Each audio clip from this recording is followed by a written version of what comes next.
Welcome to Reformed Thinking, where we consider how timeless principles guide our current world.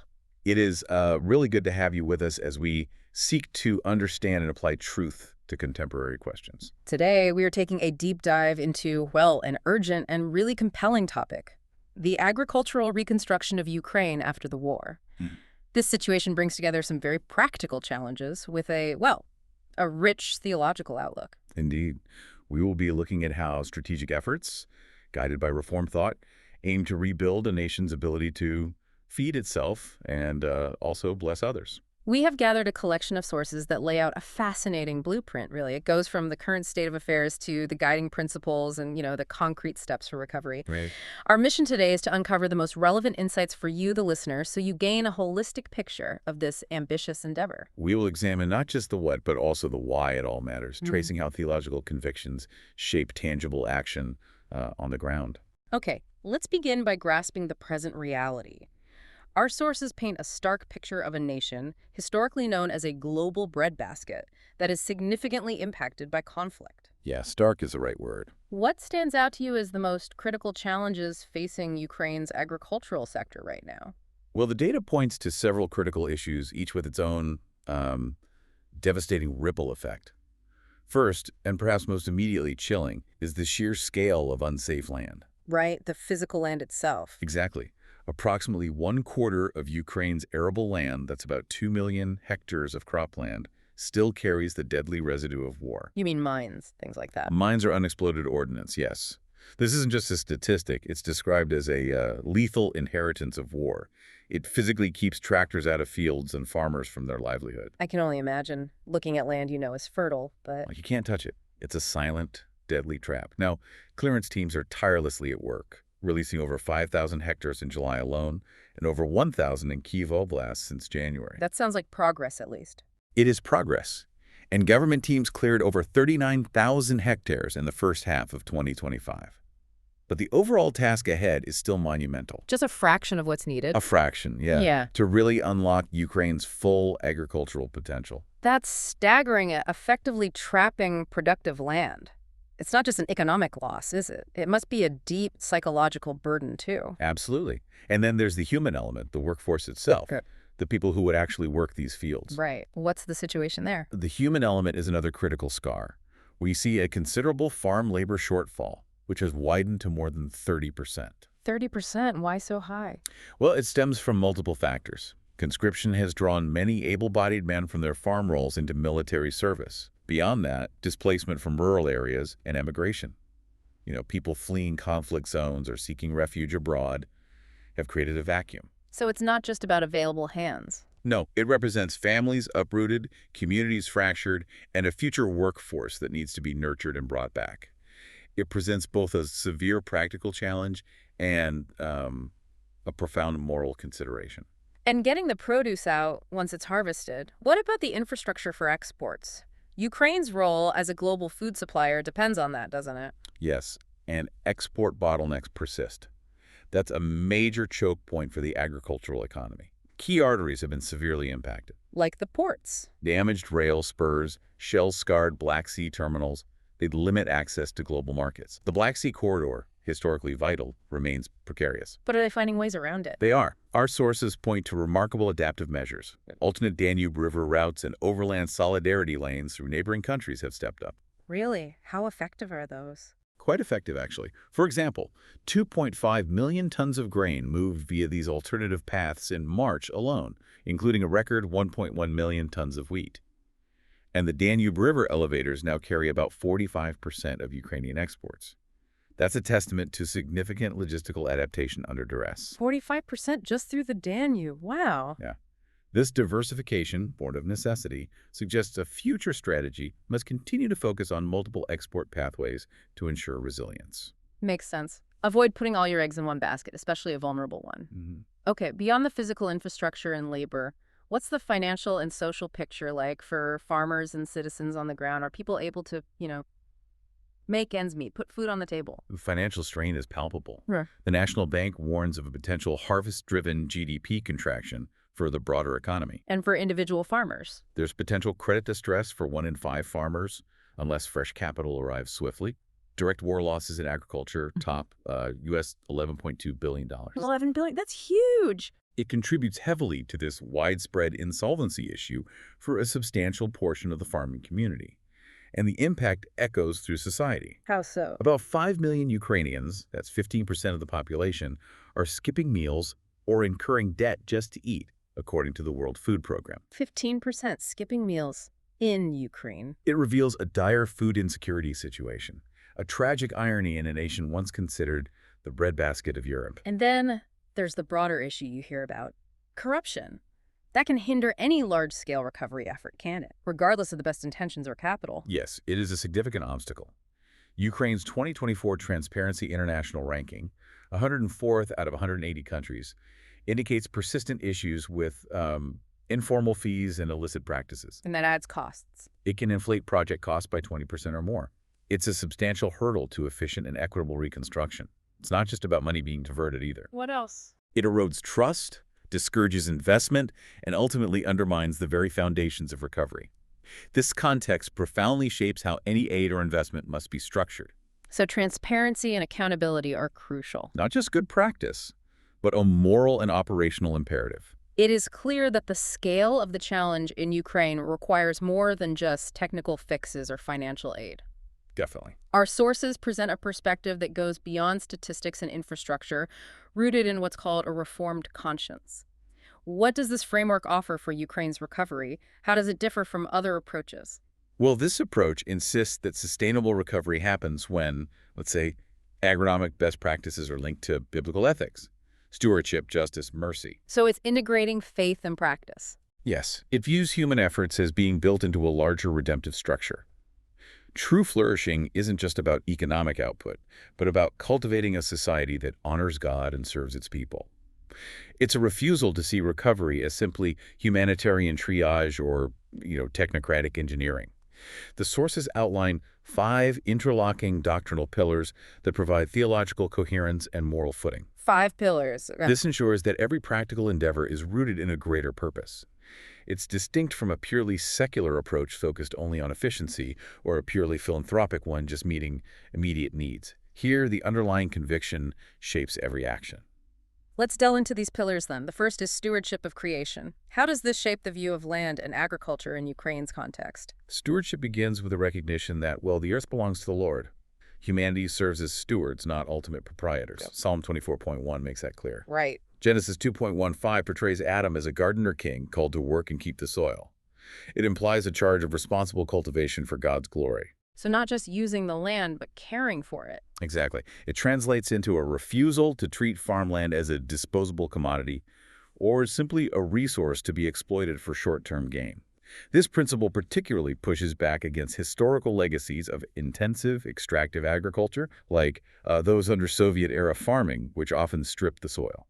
So what does stewardship look like practically? It promotes sustainable farming practices, things like no-till cultivation that preserves soil life, intelligent crop rotations that rebuild organic matter, climate-smart cultivars that limit erosion. Things that ensure long-term health. Yes, these are seen as expressions of faithfulness to this divine trust, ensuring the land's health is preserved for future generations, viewed as a royal vocation mediated through Christ.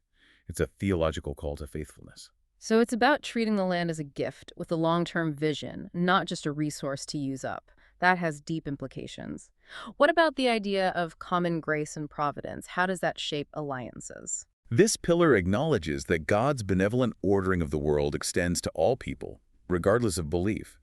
God provides rains from heaven and fruitful seasons, as Acts says, and makes his sun rise on the evil and on the good, Matthew tells us. Okay, so God works through many means. Right. This offers a powerful framework for collaboration because it legitimizes partnerships with a wide array of secular entities. Expert agronomists, EU funding instruments, even non-believing philanthropists. So working with non-Christians isn't compromising. Not in this view. Accepting foreign demining technology or agritech insights, regardless of the source, is seen as an act of gratitude for God's practical gift dispersed across humanity. It also fosters a sense of humility for planners. They acknowledge that human efforts only succeed if God gives the increase, as Paul writes. Right, keeping things in perspective. Yes, this outlook encourages public prayer and harvest thanksgiving, ensuring agronomy doesn't become an idol but remains a recognition of God's overarching care. It allows for broad collaboration. That offers a powerful framework for working together. Next, covenant and property rights. How does this principle apply to land ownership in a post-conflict setting like Ukraine, where there's so much vulnerability? This pillar asserts the divinely sanctioned reality of private stewardship, drawing directly from the Eighth Commandment, "You shall not steal." Okay. It frames Israel's tribal land allotments, established by God, as a model for equitable hereditary tenure, specifically guarded against oligarchic seizure. Like the story of Naboth. Exactly, the classic example. Naboth's refusal to sell his vineyard to King Ahab in 1 Kings 21. His plot was more than an asset. It was a sacramental link to covenant promise. His refusal is a stark warning against predatory land grabs. So how does that apply today? Reconstruction policy must actively protect smallholders from predatory buyouts by larger entities, whether multinational conglomerates or domestic magnates. Practically, what does that mean? Transparent land title registries, so everyone knows who rightfully owns what. It calls for debt caps tied to Jubilee principles, preventing farmers from being leveraged into impossible situations. And it means church-led legal aid clinics are seen as theological imperatives to prevent injustice and ensure families retain their legitimate inheritance. To strip war-weary farmers of their plots would be, well, a Habean injustice. This connects directly to justice for vulnerable populations. Tell us more about the fourth pillar, Sabbath Economics. Our sources suggest this one is particularly significant. Yes, Sabbath Economics stands as a cornerstone principle. It's rooted in God's commands at Sinai, where mercy was woven into the agricultural calendar itself. Mercy in the calendar, how so? Its core principle proclaims that productivity is penultimate. Worship and human dignity are ultimate. Economic activity should serve higher purposes, honoring God, caring for people rather than being an end in itself. So not just maximizing profit at all costs. Right. Not a relentless, unrestrained pursuit of output. What are the specific biblical mandates behind this, and how do they inform this economic model? Well, they include land rest every seventh year, Exodus 23. This isn't just good agronomy. It's a command for the land itself to rest, acknowledging limits and the Creator's sovereignty. Okay, land rest. What else? Debt easing, Leviticus 25. Preventing perpetual debt servitude. And, maybe most movingly, the poor were invited to glean from the fields, Leviticus 19, ensuring the marginalized were cared for within the system. So rhythm, rest, equity, compassion, built right in. Exactly, God's design. How does this apply in Ukraine's reconstruction? How do you turn these ancient commands into modern actions? Okay, so it translates into concrete actions. It means integrating periodic fallows for the land to combat ecological exhaustion, allowing the soil to recover. Letting the land rest, literally. Yes. It also means implementing ethical loan structures. This is where the proposed Jubilee credit unions in Phase 4 come in. Jubilee credit unions. Tell me more. These unions would cap interest at 8%, far from predatory rates, and forgive residual principal after 7 years. This mirrors Jubilee principles to guard smallholders from insolvency. Preventing endless debt cycle. Precisely. There's also the call for social safety gleanings, like establishing grain banks or food for work initiatives, often run by local congregations. Grain banks. Yeah, Ukrainian congregations could set up cooperative grain silos stocked from the corners of member farms following Leviticus 19.9, a communal safety net. And what about the workers themselves? It means ensuring labor dignity. Contracts including provisions for Sabbath, rest at least 1 full day in 7, free from field labor, and paid home leave for migrant workers, recognizing their worth beyond productivity. So it's not just about producing more, but producing rightly. Caring for land and people, recognizing limits, building in compassion. That's a really different approach. It is. The theological and economic significance here is considerable. It works against both ecological depletion and the usurious exploitation of people. It signals that a nation's true hope isn't just in its GDP, but in obedience to God's commands, allowing justice roll down like waters, as Amos says. A moral framework for the economy. And spiritually, these practices anticipate the ultimate divine vision of rest and restoration in Christ. It prioritizes stewardship, equity, and dignity, grounded in biblical principles. Finally, the fifth pillar is a cessationist lens. For listeners less familiar, how does this theological view specifically shape the rebuilding approach on the ground? Okay, so Reformed cessationism holds that extraordinary revelatory gifts like miraculous prophecies or healings ceased with the apostolic foundation of the church. Right.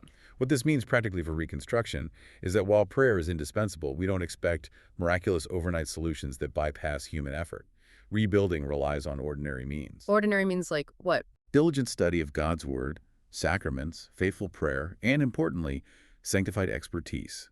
It grounds the effort in human responsibility and professional excellence, seeing these as God-given tools. So God works through skilled people. Through the diligence of soil scientists, economists, financial managers, aid workers. Yeah. Yes. This perspective keeps strategy accountable to Scripture and evidence, dignifying vocational skills. It guards against manipulation or just waiting for visions, grounded the effort in disciplined labor and practical skill. It recognizes the Spirit often works through human effort, integrating the work of experts and pastors. These doctrinal pillars certainly provide a robust ethical and theological foundation. Having established this bedrock, let's map out the precise steps, the 7 strategic phases for Ukraine's agricultural recovery. Yeah. These phases move from emergency triage to diversified export strength, focusing on well-ordered labor, wise stewardship, and transparent governance. Let's begin with Phase 1. Phase 1 is mercy relief and seed provision. This focuses on immediate aid for war-torn villages, infrastructure damage, families lacking essentials like diesel for equipment, and certified seed the basis of the next harvest. So the absolute basics first? Yes, local church diaconates partner with organizations like the UN's FAO to create winter seed registers and distribute redemption vouchers for the 2026 spring planting, addressing the most pressing needs. How is this funded? It starts with congregational offerings, showing local commitment, then scales with UN assistance. Pastors are involved in tracking distribution via open-source ledgers to stop graft from the outset. Accountability is key. Yeah, and the goal. The success measure is every rural household receiving seed by March 31st, 2026. A clear demonstration of neighbor love, practically. Moving to Phase 2, comprehensive demining and land restoration. This sounds absolutely critical given the contamination. How do they tackle such a vast, dangerous task? It is the most immediate and dangerous hurdle, confronting that lethal inheritance of war. As we said, about 2 million hectares remain suspected hazardous areas. Trapping tractors and tenants? Exactly. And while government teams are making progress, clearing over 39,000 hectares in early 2025, 5,000 in July alone, a large task remains to make this land safe. The psychological impact is immense. What are the practical methods and audacious goals here, and how does the theology support this dangerous work? Practically, EU grants are expected to fund armored demining tractors, vital technology. Congregations contribute by offering warehouses as forward depots. Volunteers serve as field cooks, essential logistical support. The church providing practical help. Yes. Theologically, it's underpinned by the return of inheritance principle, like Joshua parceling Canaan. Land must be given back to its lawful stewards, liberated from war's grip. And the goal for demining. The ambitious goal is 2 million hectares certified safe and returned to cultivation by the end of 2028, viewed not just as asset recovery, but as an act of restitution. How will they track that? Rigorous auditing via satellite imagery and public ministry defense maps. Transparency. And when a field is cleared, thanksgiving liturgies in those fields, reflecting Isaiah's vision of swords into plowshares. Mobile chaplaincy units also travel with demining crews, offering prayer before clearing starts and thanksgiving when it's done. Integrating spiritual support. Then comes infrastructure resurrection in Phase 3. Once the land is safe, what does this entail for reconnecting the economy, getting produce to market? This phase focuses on rebuilding and reconnecting demined fields to the broader economy. A harvest is meaningless if it can't be moved, right? True. Key actions include the Ministry of Agrarian Policy rebuilding grain silos vital for storage, rehabilitating war-damaged rail spurs, especially to Poland, improving overland routes, and upgrading those Danube River elevators, which now handle, 45% of exports? Right. How is this financed? Concessional World Bank loans, supplemented by innovative Nehemiah bonds. These are issued by Protestant denominations to ethically minded investors, blending public and private capital with an ethical framework. Churches issuing bonds. Interesting. Yeah, allowing them to directly participate. The aim is 10 million tons of storage capacity and a continuous cold chain to the EU, ensuring produce reaches markets efficiently. Phase 4, smallholder protection and jubilee finance, seems to directly address the economic distress and insolvency we discussed, particularly for smaller farmers.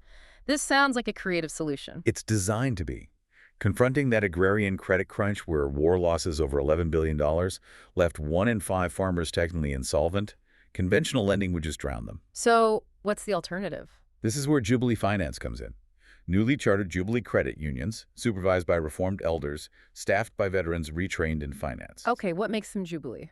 They'll cap interest rates at 8% and forgive residual principal after 7 years, directly mirroring biblical Jubilee principles to guard smallholders from insolvency and usury. Preventing endless debt and land grabs. Yes, digital land title registries are crucial to deter Ahab-style land grabs. Church legal aid clinics will litigate for vulnerable groups like widows, providing legal protection. What's the target for this? The goal is half of all farms under 200 hectares financed on Jubilee terms by 2027, ensuring the Eighth Commandment still guards Ukrainian soil and protects small farmers, a paradigm shift in rural finance. Moving to Phase 5, ethical investment and governance.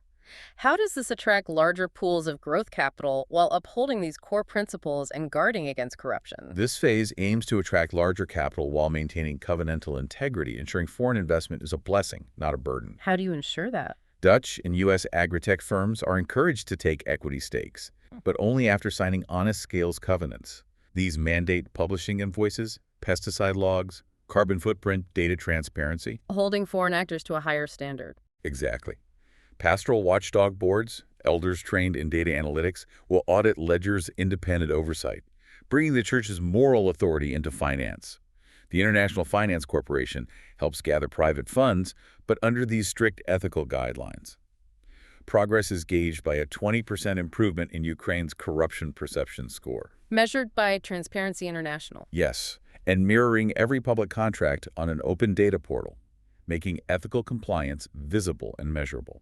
Phase 6, climate-smart cultivation and extension, seems to bring us back to the land itself, focusing on long-term ecological health and sustainable practices. That's right, translating that stewardship of creation pillar into practical soil management.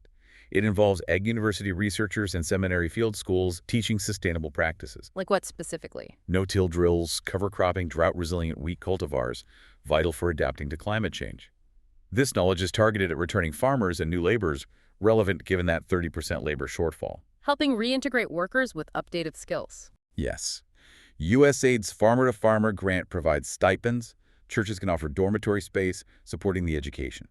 Benchmarks include an annual increase of at least 0.3% in soil organic matter tests. A key indicator of soil health. Crucial. And a national wheat output reaching 35 million tons by 2030, while affirming the earth belongs to the Lord, a creation to be cared for. And finally, Phase 7, export capacity and market diversification. What's the ultimate goal here for Ukraine's place in the global food market? This final phase aims to ensure no single corridor, Black Sea or Danube, handles more than half of all grain flows. Diversification promotes resilience, learning from past disruptions. Spreading the strong. Exactly. Grain associations, backed by a state-guaranteed marine insurance pool, will work to open Adriatic railheads new export routes. They'll also invest in blockchain-based traceability systems. Blockchain for grain. Yes, allows international buyers to confirm origin and ethical compliance, adds a crucial layer of trust and accountability. The phase acknowledges common grace, legitimizing global collaboration. Pastors might bless outbound trains, praying for Ukraine's restored breadbasket. The sources are clear. Technique never outruns theology. Each milestone is a living doxology, securing Ukraine's role as a reliable, ethical, global food provider. It's fascinating to see how the church is envisioned as a central participant, going far beyond traditional roles. Our sources explain the historic Reformed understanding of the church participating in Christ's threefold office: prophet, priest, and king through its ordained ministries. How do these offices specifically contribute to rebuilding Ukraine's agrarian heartland? These Christ-given offices are crucial. They provide moral vision, soul care, transparent governance, essential gifts often lacking in post-war societies. They ensure the church isn't just an add-on, but integrated. Okay, let's begin with the prophetic office. What's its function here, especially with the known challenge of corruption? This office addresses moral and intellectual challenges by declaring God's standards, acting as moral prosecutors, you could say. In Ukraine, this falls on pulpit ministers and teaching elders, What does that look like in practice? exposing corruption that siphons funds, condemning predatory land grabs, drawing that parallel to Ahab and Naboth, making it clear such actions are morally reprehensible, refusing relativism that excuses bribery. Pastors use preaching to train congregations to recognize injustice in contracts or wage practices. They draft open letters advocating for land title protections for the vulnerable. Partner with journalists for ethical analysis. Using the word and evidence. Yes, making them persuasive. Establishing the church as a principled voice for honest scales in the public square, fostering integrity. That outlines a clear call for integrity. What about the priestly office? How does it meet the profound trauma of war, which statistics can't capture? This office tends to beat those deep wounds like priests in Israel bore the people's griefs. It meets trauma on three fronts. Three fronts. First, liturgically. Framing lament within redemption through prayer, psalms of disorientation, communion proclaiming Christ's scars, providing space for grief and hope. Second, pastorally. Elders train lay counselors in scripture-saturated techniques, providing practical mental and spiritual health support, referring acute cases to Christian psychologists. And third? Third, sacramentally, those mobile chaplaincy units with demining crews offering prayer and thanksgiving. Baptism and the Lord's Supper anchor survivors in an identity deeper than national loss, assuring them they belong to Christ, whose resurrection pledges renewal. This office infuses recovery with eschatological hope, guarding against both cynicism and triumphalist naivety. Vital for healing the soul. Finally, the kingly or diaconal office. What administrative and fiscal contributions does it provide the practical arm? This provides the administrative muscle and fiscal transparency, drawing from Act 6, where deacons manage fair food distribution, justice, and accountability. Ukrainian congregations can establish those gleaning banks, cooperative silos stocked from member farms, following Leviticus 19.10, a practical safety net. Deacons, often veterans retrained in logistics, maintain open-source ledgers tracking donated seed, Jubilee loans preventing bribery, ensuring accountability. And oversight? Elders exercise kingly oversight, conducting quarterly audits, publishing results online, modeling governance ethic for civil authorities and investors, showing transparency in practice. This office also negotiates with councils for using church warehouses for fertilizer storage, parish buses for ferrying students. Modeling subsidiarity authority exists for service, not self-enrichment, fostering local ownership. So these three offices, working together, form a robust ecclesial tripod for national reconstruction: moral vision, care, and transparent administration. Exactly. Beyond the phases and offices, our sources talk about ethical guardrails as crucial. What's their purpose? What are the three critical ones outlined to prevent predictable injustices? These guardrails protect against injustice amidst the influx of cash, tech, and, frankly, opportunistic deal-makers common in Reconstruction. They flow directly from Reform doctrine. Meant to be practical. Measurable, enforceable, publicly visible. Think of them like levees, preventing predictable floods of injustice from sweeping away fragile gains. Ensuring every investment operates within covenantal ethics. Without them, plans can be undermined. Let's look into the first: anti-predatory land protections. Addressing farmer vulnerabilities. Yes, directly addresses land seizures, security of titles, drawing that parallel to Ahab and Naboth, again warning against the powerful exploiting the weak. Post-war Ukraine, with scattered owners, depressed prices, is ripe for predatory buyouts. So what's the guardrail? Practically, a moratorium on bulk purchases of parcels under 200 hectares until 3 years of post-war stability. Gives smallholders time to recover, make informed decisions. Also requires a digital public land registry for verifying deeds in real time. Transparency again. And crucially, a right of first refusal for displaced owners or heirs. Priority to reclaim their inheritance. And the church's role. Local congregations, supported by Western churches, establish legal aid clinics to represent vulnerable groups, turning prophetic preaching into concrete legal protection. Success measured by zero forced sales and smallholders retaining plots. The second guardrail: fair wage enforcement and labor dignity. Vital given the labor shortfall. Indeed. Addresses potential exploitation, especially with that 30% labor shortfall. Warns against tempting managers to exploit migrants or demobilize soldiers desperate for income. And the basis. Reformed ethics, James 5.4, condemning withholding wages. Just wages seen as part of daily bread fundamental right. The practical measure is a wage floor covenant, pegged to a living cost index, updated quarterly, publicly posted. Making the standard clear: enforcement. Elders and deacons as volunteer inspectors, interviewing workers, auditing payrolls, reporting infractions. Violators face real consequences, losing eligibility for Jubilee loans, ESG funds. A market deterrent. Contracts must also include Sabbath rest, 1 full day, and 7 free and paid home leave for migrants. Success tracked by worker satisfaction, reduced turnover, shrinking wage gaps. Goal: 90% receive covenant wage by 2030. And the third, supply chain transparency built on honest scales. How does tech like blockchain aid integrity in a complex global supply chain? This draws on biblical injunctions against two kinds of weights. Deuteronomy 25, calling for verifiable honesty. Ukraine's grain corridor crosses multiple jurisdictions, potential choke points for manipulation. So blockchain provides visibility. Yes, an anchored traceability system records key data: seed provenance, pesticide use, carbon footprint, custody transfers from farm to ship.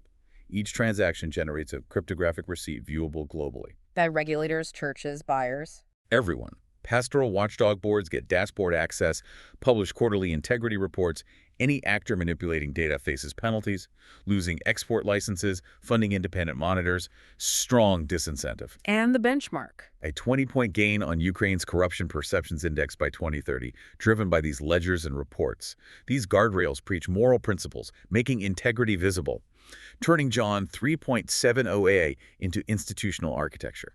It's striking that this plan includes such specific benchmarks, linking empirical goals with that grander vision of eschatological hope.